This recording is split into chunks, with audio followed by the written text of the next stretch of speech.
Oh my gosh. Hey gang, how's it going? I am going to get really personal on this video, and I think it'll be good, I think it'll be good. One of the headlines in the news today, Elijah Dushku, she came out today and she said that when she was 12 and she was working on the set of, I think it was True Lies, honestly I don't really know the movie, she was molested by a stuntman who was 36 years old at the time.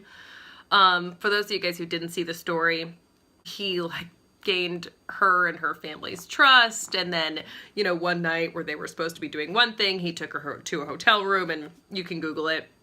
And just reading that this morning, I was like, oh my gosh, I feel like this is a sign that I have to do this video, because I've been thinking about doing this video for a while, because there's just so many people out there, and it's so sad, that can relate to what I've been through, that have been through the same thing that I've been through.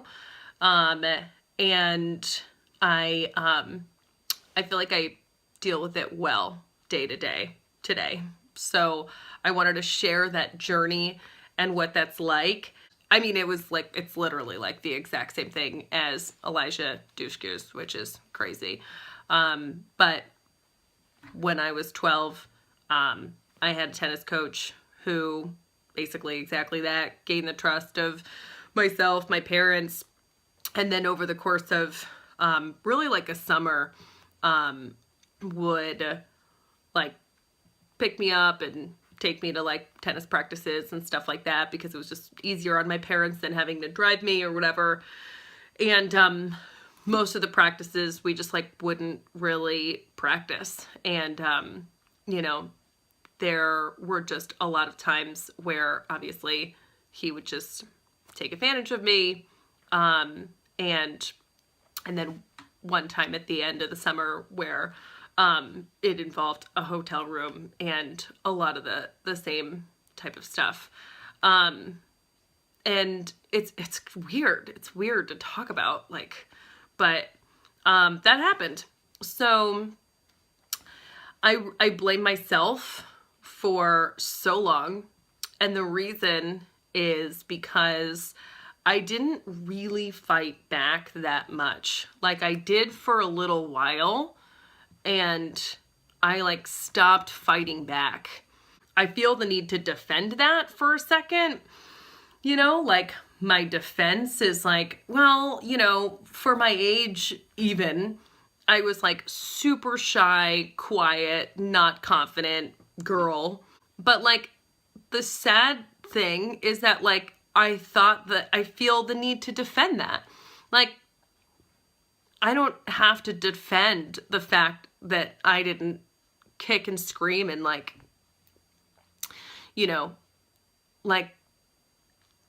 was 12,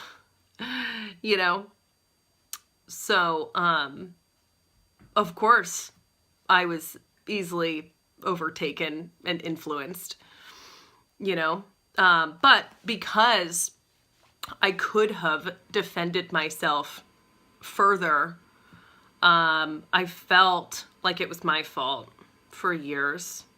And then as I became a young adult, right? So late teens, early 20s, more of an adult. And I just really felt worse and worse about it. Then there was just so much guilt, but still memory. So, I mean, it really it affected me, obviously, to where there were just situations, if somebody that I would meet would kind of look like him, I couldn't handle it. I couldn't deal with that. I couldn't be around that person. Or if, there was certain things that would phrases that you would use or whatever that would just remind me of that situation, then I couldn't deal. Or on TV, if there's you watch Law and Order, if there's a situation where anything remotely like this is on TV, I wouldn't even be able to handle. And so I guess what I'm saying is that it really like ran me. It did. It was like this big dark secret that like I kept about myself, and I like guarded it by like, it was like when I got really serious with a guy and I would like tell him, I had a couple serious relationships in my life, dated guys for, 2, 3, 4+ years. And I would like tell him, and that was like my mark that like we were of like a serious relationship, was I like finally shared this with him, like screw that's even a thing. But I think I've handled it really well years later. I want to talk about that because like around my mid-20s, so I mean, it's a lot of years later, but around my mid-20s, I just really felt like this like cannot like run me like this, like I can't watch certain types of TV shows or movies or, be in the same room with people with a certain haircut or, whatever. And I just felt like I just needed to take steps to just not be defined by that. That's what I felt like. I felt like I was defined by what had happened to me when I was 12 years old. I just made a decision that I no longer was going to be defined by that. I just made sure I checked off a couple of boxes. I went to the police.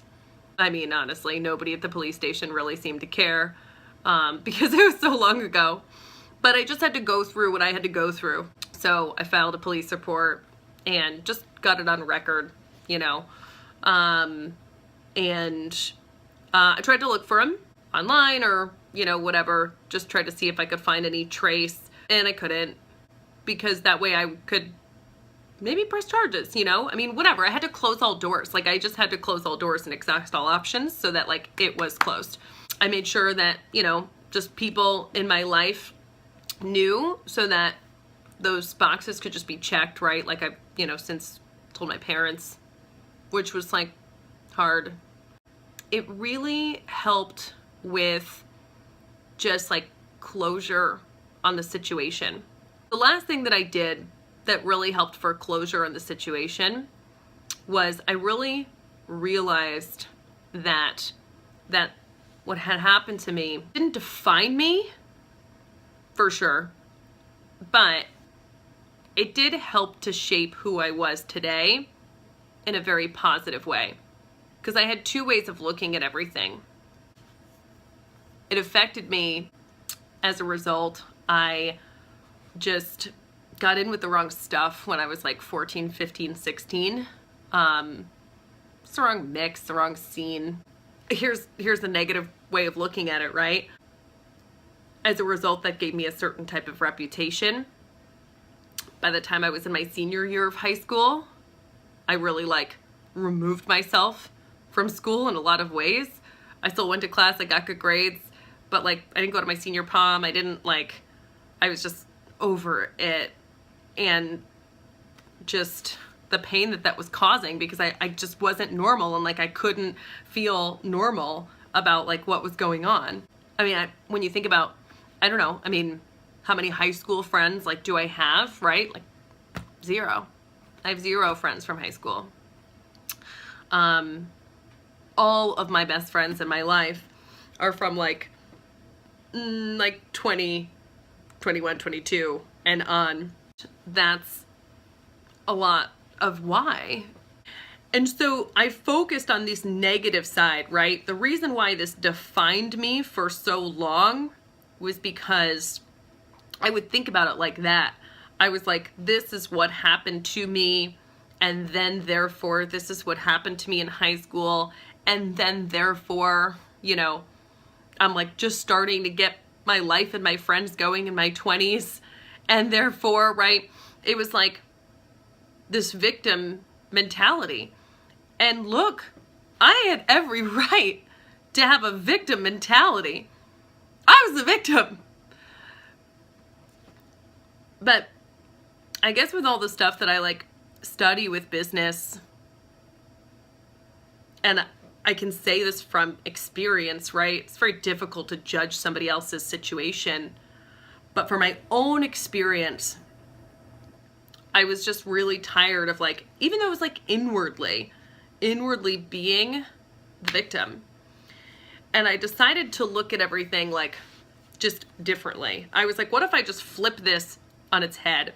And everything that happened was just exactly the way it was supposed to happen to bring me here, right? Because like, I'm happy with where my life is today.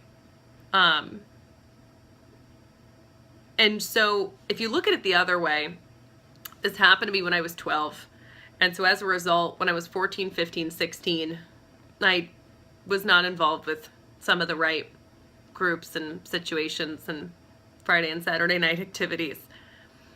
And so as a result, by the time I was 17, 18, when a lot of times people are more starting to get into partying, at least some, I was like already over it. And I was super focused on like school and just being very headstrong towards a career. So as a result, when I got hooked up with great mentors and great opportunities for my career and business, money-making opportunities and things like that, when I was like 21, which is a pretty young age, I was like fully ready because I had gone through some other things so early. And therefore, when I was in my 20s, again, having been over a lot of things that people are exploring and stuff like that in their 20s, I was just ready to be super focused. And I just like put my head down in my 20s and I just like went to work. And, you know, by the time I was 26 years old, I owned a $2 million company. It's like the way that I had to flip the situation on its head and like realize that like it's a part of you in the sense of it's shaping who you are, and like you like yourself, you like where you are today. Okay, great. Well then, no regrets. Then like, let's not take anything back. So do what you got to do. Go through this list of like, check off telling your parents, check off if that matters to you. Check off going to the police and just filing a report just so that you can get it out there if that matters to you. Check off, you know, whatever you got to check off. And flip it on its head and look at it in a different way so that like going forward, yeah, it's like maybe a part that really was a big part of your past, but like it just doesn't define me anymore. I'm not defined by that at all. I thought it was really interesting when Elijah wrote on her, and it was on her Facebook like last night or this morning, she wrote at the end of it that like just telling everybody was going to be so helpful for her and her healing process for what has been like immensely just painful for her to carry for so long. And she's 37, so she's 5 years older than I. So a lot of time has passed for her as well. I really felt like because of some of the processes that I've done that I just listed off, I don't feel painful about this anymore. It's weird to talk about, don't get me wrong. And I'm nervous making this video because it's such vulnerability. But I don't really feel pain towards the incident any longer. I just feel like I closed the door on that. I don't know if this helps anybody, but if, you know, you can relate at all, then I advocate you to go through the same process. So, you know, it's a little bit of a checklist, and it was a mental switch. It was a mental switch too, that like, this does not define me, and I am not a victim today, that like, it has helped to shape who I am today, and that person I am super proud of and excited to be. That was a big mental switch. So, yeah, I mean, I hope everybody watching this is like, yeah, I can't relate to this at all, and just shuts it off. That would be really ideal. I just think it's so common that I just don't think that that was the case. I would love your feedback. Would love your comments. You know, whatever you're comfortable with, of course. And hope you guys appreciate just putting myself out there a little bit. Thanks, guys.